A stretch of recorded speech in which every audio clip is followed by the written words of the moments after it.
What most people don't understand about truly isolated ecosystems is that isolation is not simply geography. A valley can be physically accessible, reachable by foot, visible on a topographic map, and still be functionally isolated in the ecological sense. Isolated enough that the processes operating within it have been running uninterrupted for long enough to produce something that exists nowhere else. The isolation is temporal more than spatial.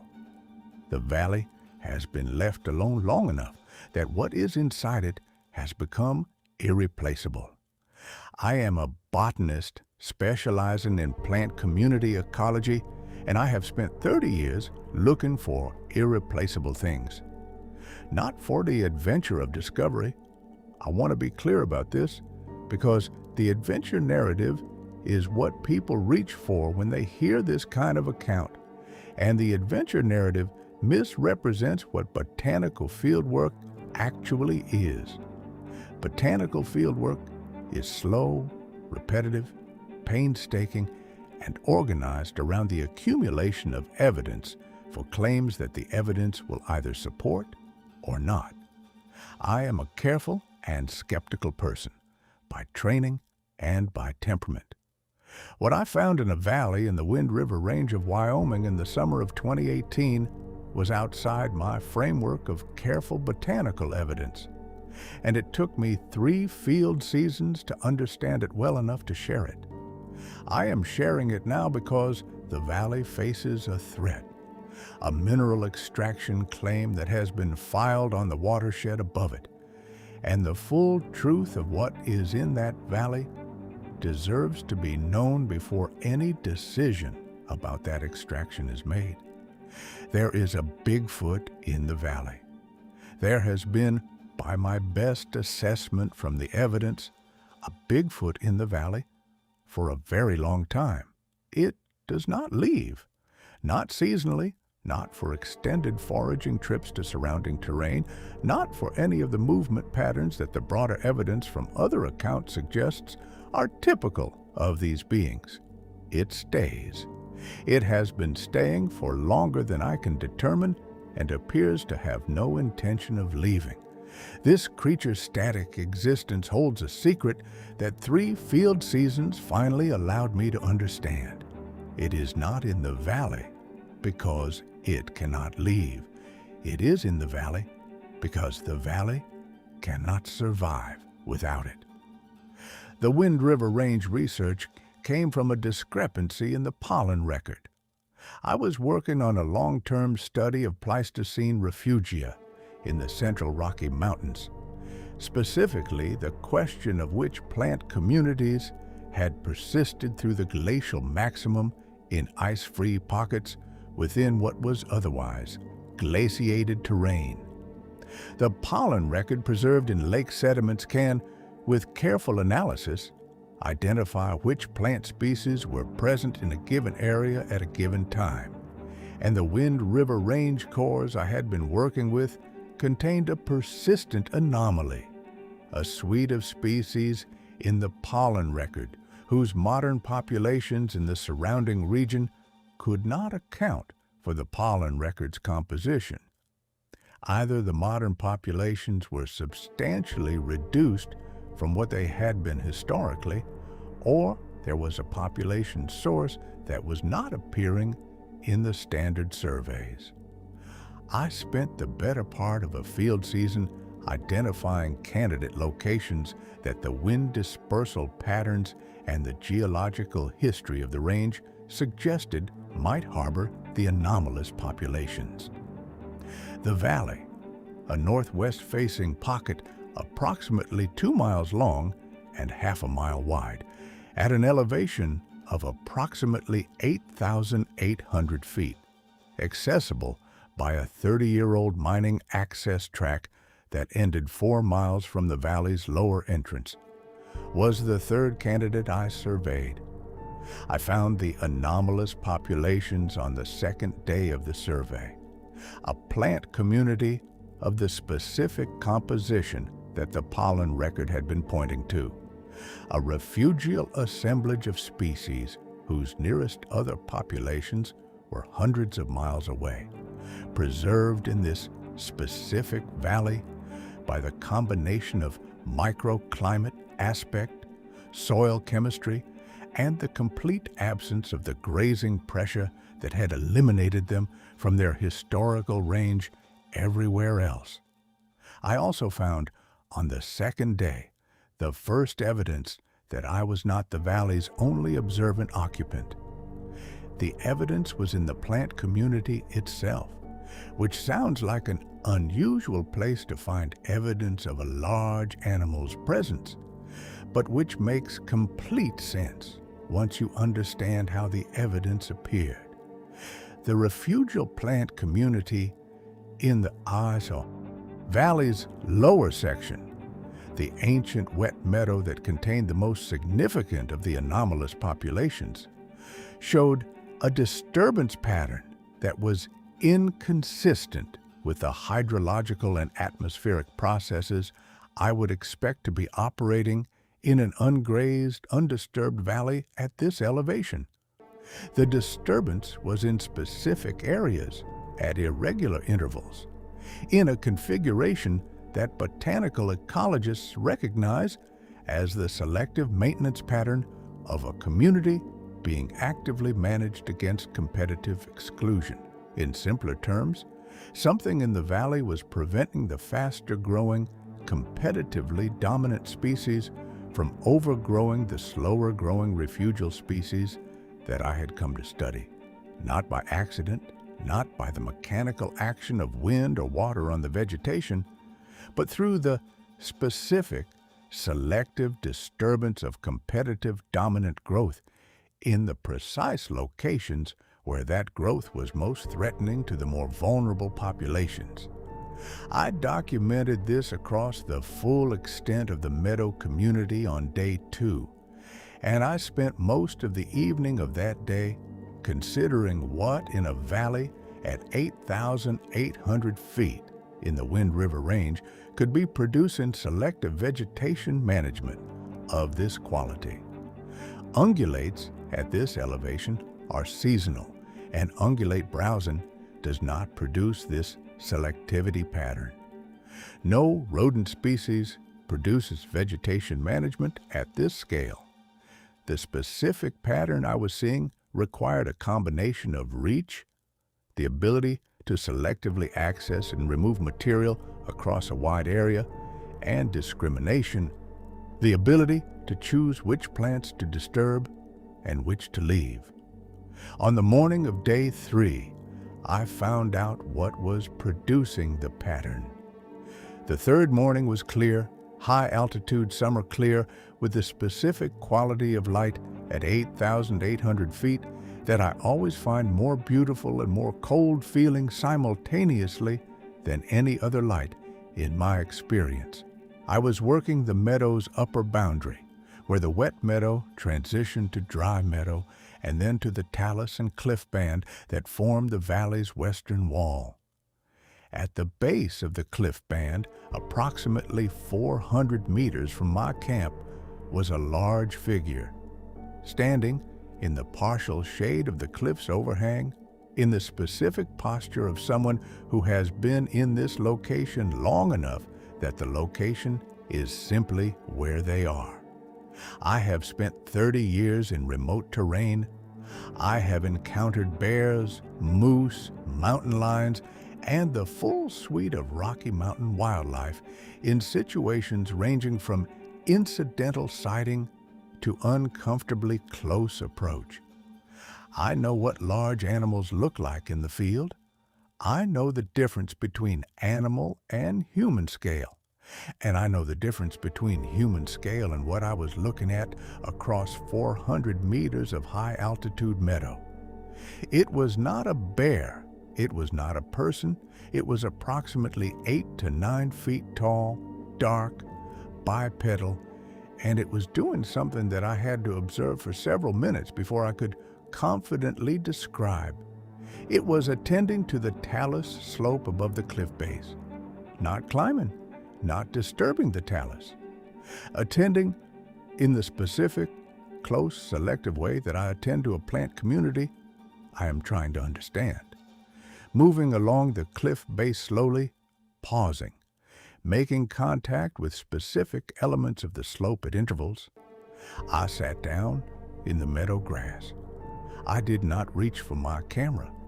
My camera was in my pack, and reaching for it would have involved movement that I was not willing to make. I watched with my binoculars, and I watched for 40 minutes. And what I documented in my field notes that evening was the beginning of an understanding that has taken 3 field seasons to complete. I returned to the valley in 2019 and 2020, each time for 10 to 14 days, each time with better observation equipment and a clearer methodology for documenting what I was there to document. The botanical work continued.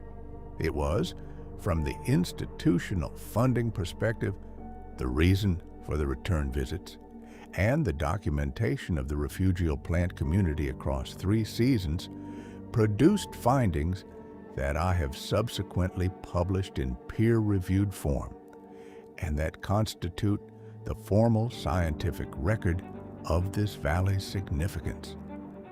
The parallel documentation of the valley's other occupant is what I am sharing here. My observations during my prolonged vigil consistently showed, across the 3 seasons, a being whose relationship to the valley was unlike any behavioral pattern I found in any other account or in any wildlife ecology framework I was able to apply to the evidence. It was present every day of every season I was there, present not in the sense of being spotted daily. It was not always visible, but present in the evidence of its daily activity, which I documented systematically: the vegetation disturbance patterns, the tracks in the soft areas along the valley's drainage, the scent evidence that I learned across 3 seasons to register reliably. It did not range widely.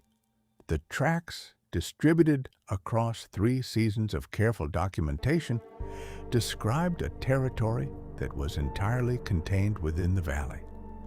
The boundaries of that territory were the valley's physical boundaries, the cliff bands to the east and west, the drainage head to the north, where the valley narrowed to a ravine, and the lower entrance to the south, where the valley opened onto the broader watershed. Within those boundaries, the full extent of the valley's 2 miles by half mile, the evidence was consistent and continuous. Beyond those boundaries, across 3 seasons of attention to the surrounding terrain, I found nothing. It stayed.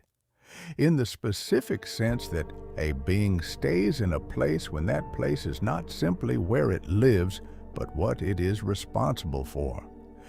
The revelation came in the 3rd field season, which I approach now as the most significant botanical and ecological finding of my career, and which will never appear in any journal because the full account of how I understood it requires the part of the story that peer review has no process for receiving.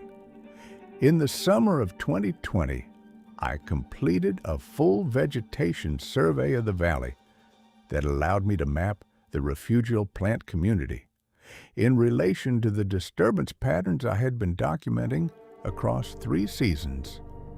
The mapping produced a result that took me several days of analysis to fully comprehend. The selective vegetation maintenance I had documented, the specific removal of competitive dominant growth at the specific locations where that growth was most threatening to the vulnerable refugial populations, was not random. It was systematic, and it was comprehensive, and it was precisely targeted at the most critical competitive interfaces in the community, in the way that a botanist who understood the community's ecology would target intervention if intervention were necessary. It was not a botanist intervening. It was something that understood the community well enough to intervene effectively, doing so with the continuous attention and the discriminating knowledge of something that had been maintaining this community for a long time, long enough to know which competitive relationships were most threatening to which populations, long enough to have developed the specific selective pattern of intervention that the disturbance data described. Here's why this changed everything for my understanding of isolation and primal connection. The refugial plant community in this valley has been preserved through multiple climate cycles, through the Holocene warmings and coolings that should, at various points, have driven these species out of the valley entirely. The pollen record I had been working from when I first identified this valley as a candidate site shows continuous presence of the anomalous species across a time frame that botanical modeling suggests requires active management to be plausible without. The community has been managed across whatever span of time is represented in the pollen record by something that has been in this valley for that span of time.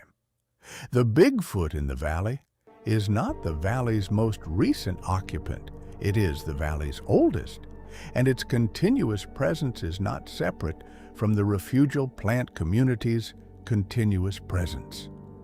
They are the same thing, two components of an ecological system that has been running in this specific valley through climate events that should have disrupted it multiple times, because the managing intelligence in the valley has made the interventions necessary to keep the system running. The valley survives because it is tended. It has been tended, in all likelihood, for longer than I can determine.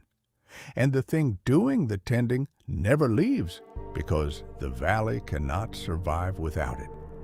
I am sharing this account now for the first time to any audience because of the mineral extraction claim. A lithium exploration company has filed a mining claim on the watershed immediately above the valley. The specific watershed feature that the claim targets is a tributary drainage that feeds the valley's primary water source, the seep system that maintains the wet meadows soil moisture regime throughout the growing season. The extraction process the company's preliminary documentation describes would involve surface disturbance of the drainage head and alteration of the hydrological connectivity between the tributary drainage and the valley's seep system. In botanical terms, the proposed extraction would destroy the hydrological conditions that maintain the wet meadow community, which is the most critical component of the refugial assemblage, which contains the populations that I have documented as existing nowhere else in their current range. I have submitted formal comments on the extraction claim in my professional capacity, documenting the refugial significance of the valley's plant community. Those comments are in the record. The botanical case against the extraction is made with the full rigor of my professional documentation in the formal regulatory process. What is not in the formal regulatory process, because there is no mechanism for it, is this. The valley also contains a managing intelligence whose continuous presence has been the other necessary condition for the plant community's survival. An intelligence that cannot adapt to the hydrological disruption the extraction would cause in the same way that an upland species might adapt, by moving to higher ground, by shifting its range, by accessing the resilient strategies that mobile organisms have. An intelligence that does not leave, that has chosen not to leave or cannot leave, or has made a commitment to this valley of a kind that makes leaving equivalent to abandoning what it has spent its existence protecting.